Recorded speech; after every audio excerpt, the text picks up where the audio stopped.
मेरे नबी अकरम सल्लल्लाहु ताला अलैहि वसल्लम ने फरमाया, चार चीजें बदबख्ती की अलामत है।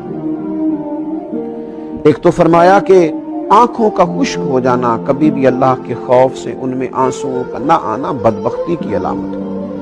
दूसरा, रसूलुल्लाह सल्लल्लाहु ताला अलैहि वसल्लम ने फरमाया, दिल का सख्त हो जाना ये बदबख्ती की अलामत है, कि तेरे दिल में किसी के लिए दर्द ना हो, तेरा दिल किसी के लिए नरम ना हो, तेरी तबीयत में कभी किसी बंदे के लिए हमदर्दी पैदा ना हो, ये बदबख्ती की अलामत है।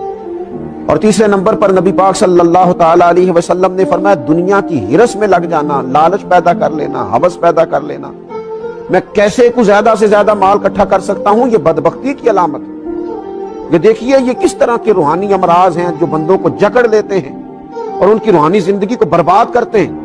चौथे नंबर पर मेरे नबी पाक सल्लल्लाहु ताला अलैहि वसल्लम ने फरमाया, लंबी उम्मीदें वाबस्ता करना।